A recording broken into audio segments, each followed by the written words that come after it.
The day and learning a few things. You'll get, my 5-6 minutes here, and hopefully it'll add something to it. And my cousin Judy, she'll finish up here. We're actually first cousins. Her mother and my father were sister and brother, and so that's how we're related. So she'll tell you a little bit more about that later on. But anyway, old Joe, back in it tells you right here when he was born, back in 1910. 1810, excuse me. Anyway, in a place called Meadowview, Virginia. And it had an interesting place. It was in Washington County, Virginia. And I don't know how much of you know your 4th grade history here in Oregon, but you were taught at that time this used to be Tuolumne County.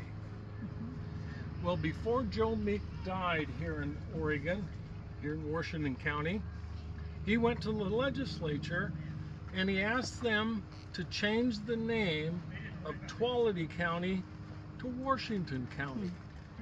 And they did, because he wanted to say that he was born in Washington County, USA, and he died in Washington County, USA. That was his one request, and they honored it. They changed the name of Tuolumne to Washington. That's quite an interesting thing. But Joe at that time had earned a name for himself through a couple of different events. One was after the Whitman massacre. He made his way back, and most of us don't really conceive the difficulty of that, because the automobile didn't come out until the 1900s. So to travel from Walla Walla, Washington to Hillsboro or Washington County, either by walking, a wagon train, or on horseback, it'll take you a few months to do it. And especially if you're walking, you're looking at 2 to 3 months, and you better walk fast. So travel at that time took, it might take 6 months to a year to travel from Walla Walla to here and back. But back in the 1840s, then it probably, it took as long as you could imagine. And so by the time word reached this valley that the Whitmans were massacred, it took a while for them to get together and then go back up there and verify that that was a true thing. And one of the things that happened there was Joe Meek left his daughter, Helen Marr, at the Whitman Mission. And that was quite a deal for Narcissa Whitman, because she had lost her little girl. That summer before was very near time when he left Helen Marr with them, and she just clung on to that little girl like it was her own, and that's why he left her there as Robert Newell and him made their way out to what became Washington County here. And that's where we're right at this marker here.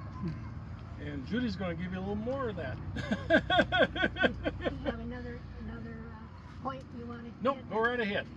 Well, I am Virginia. I do not know, pardon me, I do not know what my Indian name was. It was never written down. Mr. Meek gave me the name Virginia. So that was the name I had for the rest of my life. I did not get in line to marry a trapper, but it was the fact that my father, Tolulinum, was his Indian name. More recently discovered that properly he was Tolulinum, was persuaded to give yet another daughter to one of the trappers, because my 2 sisters were married to, one was married to Robert Newell, and the other was married to Caleb Wilkins. So we moved on farther west in about 1840, and the child that was with us was Mr. Meeks by his 2nd marriage, and she was left at the Whitman Mission.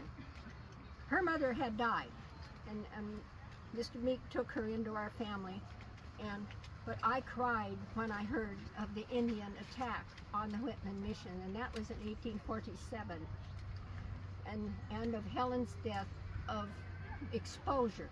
She probably had measles or some childhood disease, but she did die at that time. By that time, we were here in the Tualatin Valley, and it was cold and it was wet, and I longed for my Rocky Mountain home. But soon a cabin was built, and it was a better place, and I saw the beauty and the berries and the small game that could be had here. Life fell into work on a farm and the coming of children. I had 5 children. By the time the summer that my Indian brother showed up from the tribe, and I felt so homesick that my own sisters had died, so homesick that I told Mr. Meek I would like to go with my brother and go back to my people. He could keep the 3 boys to help him at the farm, and I would take the 2 girls. Mr. Meek thought a minute and pounded his fist on the table and said, "No, Virginia, we must stay together and raise our family." And they had been remarried by white man's law by that time. So I stayed and bore him another 7 children. 6 of those 11 or 12 children grew up to adulthood. Mr. Meek died in 1875.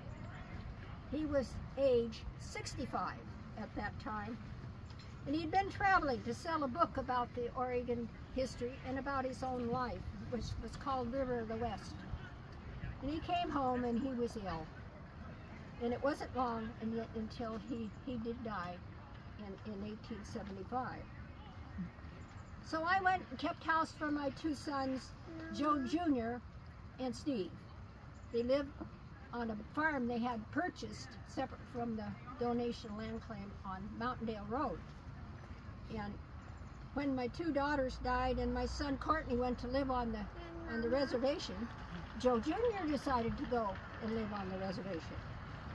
And Steve bought the other half of his brother's Mountaindale Road farm, and he married in 1896 to Gertie Paisley.